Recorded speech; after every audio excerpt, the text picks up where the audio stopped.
From Storm Tracker 6, this is Forecast First, sponsored by Auto Owners Insurance. Simple human sense.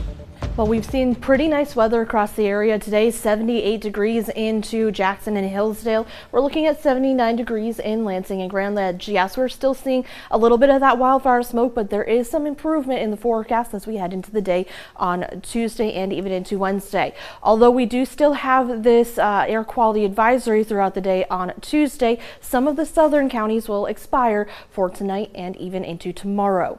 Right now, our satellite radar is showing some clouds working their way in, and rather dry conditions continue into our forecast. We'll continue to see partly cloudy skies and temperatures falling back into the 60s for tonight with those partly cloudy skies. All the details coming up in just a little bit. 6 News at 5:30 starts right now.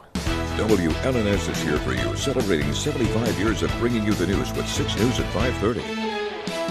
Right now at 5:30, the search is on for a man accused of exposing himself to girls. Plus, police arrested a teenager at a church after calling 911 to say he killed his parents. And scientists believe they have solved the mystery of what killed more than 5 billion sea stars. Those stories and a lot more in all in the first 6 minutes. Thank you for joining us this evening. I'm Siobhan Klepfer.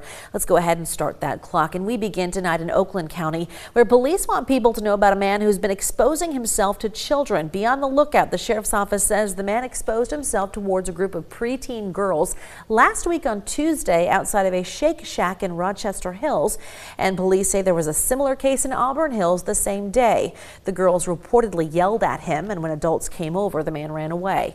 Deputies say anyone with information on this man should call the Oakland County Sheriff's Office. It was a scary morning for a semi-truck driver traveling through Livingston County. State police say the driver lost control of the truck on westbound I-96 in Genoa Township and hit a bridge and ramp. The crash sent the semi-tractor 100 feet into the ditch, while the trailer blocked both westbound lanes. The driver was treated for some injuries at the scene. They were minor, and MDOT was called in to inspect the bridge for damage. The interstate opened back up around 2 o'clock this afternoon. Looking at the rest of the nation now, police arrested a 14-year-old boy in Florida early this morning who's accused of killing his parents. Police say the boy called 911 just after midnight and told them he shot them to death. He then walked to a nearby church where he was arrested. His parents' bodies were found in the home along with the gun police say was used to kill them. The investigation is still in the early stages. Law enforcement in Montana is looking for an Army veteran who they say killed 4 people, and they believe the man is still in that area. Police say 45-year-old Michael Brown, pictured here, opened fire with a rifle inside the Owl Bar in the Montana town of Anaconda Friday morning. Now, over the weekend, investigators identified the victims, including a bartender and 3 patrons. Officials say Brown lives next to the bar, and he left the scene in a white pickup truck. Police were only able to follow him for a short time. There was a pursuit roughly around noon on Friday. There was some confusion because there were 2 white vehicles that were involved. There were some federal assets that were involved in that pursuit. According to police, Brown has a history of mental health issues and is considered extremely armed and dangerous. They're offering a $7,500 reward for any information leading to his arrest. Well, take a look at this. Passengers on a New Jersey commuter train had to evacuate when a fire broke out underneath them. It happened this morning. At least 1 car was filled with smoke, and some of the passengers were hospitalized with smoke inhalation. So far, no cause of the fire has been announced.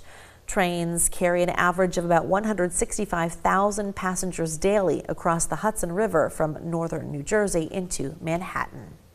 Speaking of smoke and fire, as hundreds of thousands of people packed into Chicago's Grant Park over the weekend for Lollapalooza 2025, smoke from Canadian wildfires made for unhealthy air quality. Doctors were advising people attending the concerts to bring N95 or KN95 masks and avoid smoking and drinking. Festival goers were among the millions of Americans feeling the effects of the fires, including here in Michigan, where Detroit's air quality was ranked 3rd worst in the world this morning. Dozens of Palestinians were killed or wounded on Monday at food distribution points and near airdropped parcels in the Gaza Strip, according to local health officials. The Israeli military says it has only fired warning shots and disputes the numbers. Israel's blockade and military offensive are pushing the territory toward famine for nearly 22 months into this war with Hamas. Well, tonight, several thousand Boeing workers are on strike at 3 manufacturing plants in the Midwest, where the company makes military aircrafts and weapons. The strike started early today at Boeing facilities in St. Louis and St. Charles, Missouri, as well as a site in Illinois. More than 3,000 local members of the International Association of Mechanists and Aerospace Workers, they voted to reject a modified labor agreement that included a 20% wage increase over 4 years and contract ratification bonuses. Meanwhile, workers on the picket line say they'll wait for a better offer. I will be out here on my shift every day until the new contract is offered and we ratify a new one. I am betting that this is going to be a long strike. It's nerve-wracking because I don't know where my income's going to come in for the time being. I mean, some of us are going to have to go find second jobs. Last year, more than 30,000 Boeing workers who assemble jetliners walked off the job for close to 8 weeks. Last week, Boeing reported that its second quarter revenue improved and its losses narrowed. Well, back here in Michigan, Steelcase in Grand Rapids will be sold to an Iowa-based company, they announced today. HNI is expected to pay $2.2 billion for the office furniture maker. Steelcase will keep its branding and will be headquartered in Grand Rapids. The deal is planned to be finished by the end of the year. Steelcase has about 11,000 employees and almost 800 dealers around the world. In Russia, a volcano that started erupting Saturday continued today, sending ash almost 3 miles into the sky. Look at this. Russian officials say there are no residential areas nearby.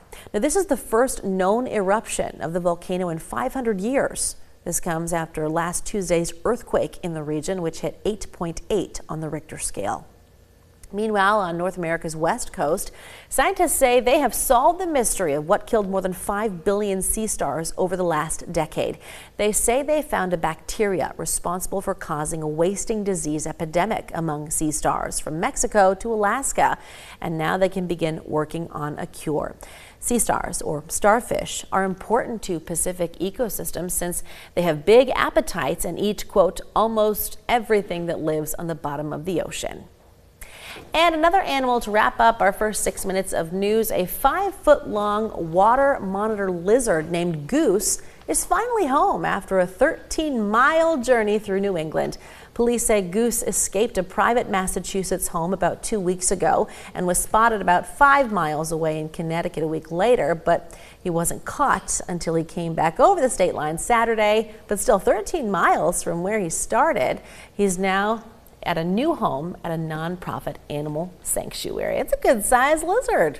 I know. I mean, I've heard all my friends back home, they're talking about this, saying how fast he traveled and how far he traveled. Right. It's just really interesting to see how this one little lizard can take up our news. Yes, absolutely. And how entertaining it kind of is. Glad he's got a new home now. I'm glad to see that he's in a new environment as well. So, but our weather, we're going to continue to see our temperatures increase. Okay. But then we do have the chance for maybe some showers and storms, which we do need because we've been quite dry.